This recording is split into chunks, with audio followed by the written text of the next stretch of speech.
to jeho kamarádi a že to zaklíčit nebude. Takže není o čem dál si. Pane Rosochatecký, teďka jste ale hrubě zalhal. Nezálhal, vyložete. Teď jste hrubě zalhal. Já přesně řeknu, jak to bylo. Přišel jste ke mně poprvé minulý týden ve středu, bez domluvené schůzky, já jsem vás přijal a vy jste mi celý tady tento problém popsal. Na základě toho jsem volal paní Dohodilové, která má na starosti hřbitov, abych si ujasnil, protože jsem o té věci nic nevěděl. Volal jsem panu Kurfürstovi, s kterým se znám, to je pravda, abych se uvěřil, jak to vzniklo. Poškození hrobu je poškození obvodního nějakého toho obrubníku. Z mého pohledu to není žádné drama, mám to vyfocené, nechci to zlehčovat. Pan Rosochatecký se dohodl s firmou Kurfürst, která se k tomu postavila čelem, řeší to přes pojistku, objednala u pana Sedláčka opravu. Je to tak, pane Rosochatecký? Není. Takže lžu. Ano, lžete. Tak teďka už nemusím říkat vůbec nic. Ještě se zeptejte pana Kurfürsta a pana Sedláčka, který už má vyrobenou obrubu na základě objednávky od pana Kurfürsta, ale vy jste naštvaný, že on ji tam nedá do Vánoc, protože se dohodl s vedením hřbitova, že se to teď dělat nebude. To je celý problém. Jo, já to tady doplním přečtu, pane starosto, došlo k poškození hrobu, kde jsou moje... A vy jste to dostal, ten poškození došlo 15.10.25, ukazovala na úvod toto datum, jo?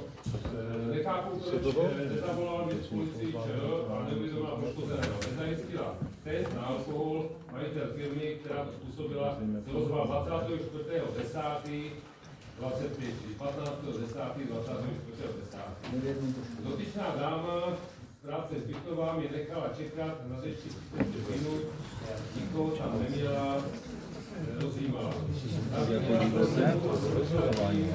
Že když pan Sedlář to opravit, vyměnit to řád do měsíce, dotyčná oznámila, že nedopustí dodělání nového domu. Chápu, že jde o pomstu mému otci, který zde dělal předsedu zahrádkářů a státní vyznamenání, sníží se na mrtvém, se mě nelíbí, nechápu, že on se tu nádraží ulici 1 km není žádná lavička, nebo že nesprovozní hotel Buzda, mimo toho poškození hrobu, mimo to mimo. Žádám písemnou odpověď a řešení této cti kolegy hrobu. Pan Rosochatecký dostal písemnou odpověď od paní tajemnice na základě této stížnosti, řeší se to z pojistky, už je vyrobený náhrobek. Prosím vás, já vám ani nechci ukazovat, jaké to poškození je. Mně to přijde trapné. Je to řešení. Je to řešení, samozřejmě, že to je. Protože jste o tím nevěděl. Vy jste pověděl, že jste o tím nevěděl. Vy jste ten dopis dostal. Takže hlas. Já bych se ještě zeptal, proč jako správkyně nechtěla to udělat dole ty dušičky byly kdy? Dobře, ale od té doby je to požadavek ve výrobě, zeptejte se pana Sedláčka, on vám řekne, že když je teda vytvrzuje. Já ještě řeknu, co já vím od pana Sedláčka, ale prodávám, jak jsem nakoupil. Volal jsem Kameníkovi a Kameník říkal, nabídl jsem panu Rosochateckému lokální upravení a překroušení všech 3 obrubků toho hrobu a pan Rosochatecký trvá na výměně toho poškozeného obrubníku, takže se to technologicky prodlužuje. Já ti to musím ukázat. Tady vidíte, že opravdu ty kamery na to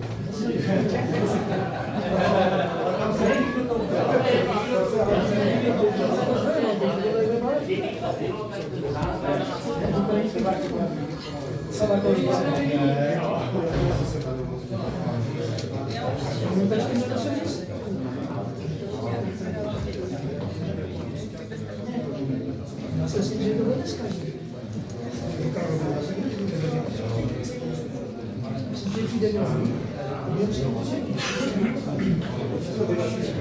Můžeme k dalšímu bodu, prosím. Má někdo ještě nějaký dotaz? Prosím.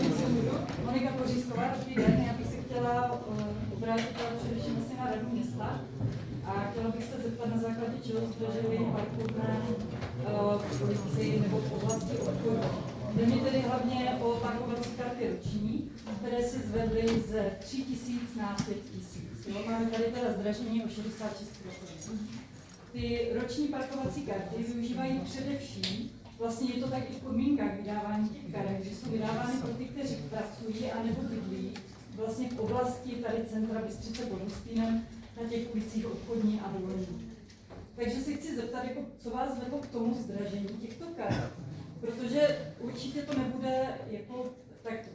My všichni samozřejmě zaplatíme tu vyšší částku, nebudeme parkovat auto nevím kde, u Lidlu nebo u Alberta. A nebo na Mlýnské. Nebo na Mlýnské. Prosím vás, že tam jezdíme, protože vlastně potřebujeme.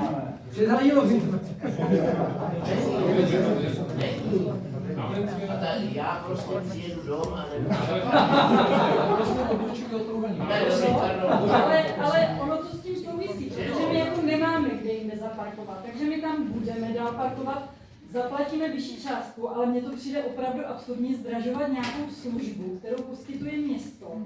Navíc nevím zase, jak dalece do toho mám zabrouzávat, ale vlastně, když se vybudovávaly ty domy, tak majitelé přispívali i na to, aby bylo vybudované parkoviště, na to, aby byly přivedené nějaké sítě. Jo? A i přesto nikdo nemá problém s tím, že platíme za to parkovné. Ale jako nárazové skokové zdražení o 66% se na mě nezlobte, mně to přijde opravdu hodně za hranou. A jako my fakt nemáme kde jinde. A můžeme sparkovat u zámku, víte, jak to vypadá u zámku? Já nemám pocit, že tam jsou nějaké volné místa. Dále bych chtěla ještě k tomu parkovišti. Jestli to mělo teda, tak jak říkal pan místostarosta, jako uvolnit parkovací místa, tak tomu teda vůbec nerozumím. Kam jinde parkovat jako nemůžeme a potřebujeme být mobilní. Jestli, tak teda možná ukončím a tam se na základě čeho jste rozhodli. A jestli teda ještě to nechcete přehodnotit a jestli jste vůbec jako tušili, když jste ty parkovací karty, ty roční, když se vrátím, jo, vím, že zdražilo se všechno, ale ty roční parkovací karty jsou opravdu prostě tady jako podpora podnikatelů, když tady podporujeme sportovce, občany. Teď jako podporujeme tady My potřebujeme právě na podporu sportovců. No, ale a tomu bych mohla samozřejmě dodat, že tady my ty místní podnikatelé jsme dáváme ty sponzorské dary na všechny tady ty jako sporty a dobře, já a není 3 a 5, ale ještě nám správní k tomu 1000, ne? Ne, tam je, ono pak záleží, ono ještě totiž záleží, jestli máte hrazené stání, anebo jestli platíte jenom parkovné. A zároveň jako se tady pořád mluví o parkování v kostele, parkování Přerovská, já nevím, jestli si někdo kupuje ulici Přerovská, nechci to jako samozřejmě parkovat. Mám pocit, co tak jako vidím, že všichni parkují stejně u Lidlu, ale jako tady jsou i jiná vyhrazená parkování v Bystřici, které se buď neplatí, anebo se platí míň, čemu jako taky nerozumím. Čili technicky se já ptám, protože dřív to bylo tak, že bylo 3000 a 1000... Ne, vždycky to byly 3000. Jenom 3000. Vždycky to byly 3000. A tisícovky Klasické vyhrazené na značku. Prosím vás, kolik je teda teďka parkování?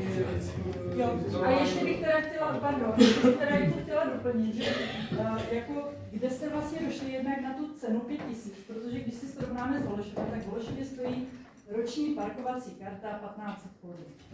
Jo? V Lipníku stojí 3000. A máme další, samozřejmě nebudeme se srovnávat tady s Kroměřížským náměstím, kde opravdu stojí 8, ale to si myslím, že už jsme někde úplně jinde. Takže mě by jako zajímalo, na základě čeho jste dospěli tady k té částce. Kolik stojí, prosím vás, teďka, to jsou abonenti a kolik stojí normální parkování? Normální parkovné placené v automatu. Místo 5 korun 10 korun a každá další hodina 20 korun. Čili hodina 10? Ne, hodina 10, hodina 20 a další 20, jo? Ano. A to se zvedalo kolik teda? Se zvedlo 100%. Z 5 koruny na 10, ale ta 5 koruna byla poměrně směšná teda, to si musíte uznat. Není tam celodenní parkování, my jsme se dívali, mají to hranice, to mají jinak, Holešov to mají jinak. Na druhou stranu si musíme říct, že v Holešově je levnější celoroční karta, ale těch parkovišť nejsou 3, ale je jich 14 třeba v Ale Holešově. pozor, když zaplatíte 3 000, tak můžete parkovat na jakémkoliv v tom parkovišti. Ano, mají to tam různě nastavené. Je A to těch tak? 1500 je prostě tak, jak než my parkujeme tady na jednom parkovišti. Když si Já vyberete nepotřebuji jedno, parkovat tak platí, Přerovské. když si vyberete jedno parkoviště, tak zaplatíte jenom 15. Ano, já vím, Řeknete, jak to že tam. tam. A když chcete univerzálně na všechny, tak Tak platí Ano, 3 000. po celém Holešově. U nás 3 000, já teď dostávám kartu za 3 000 pouze na parkovišti.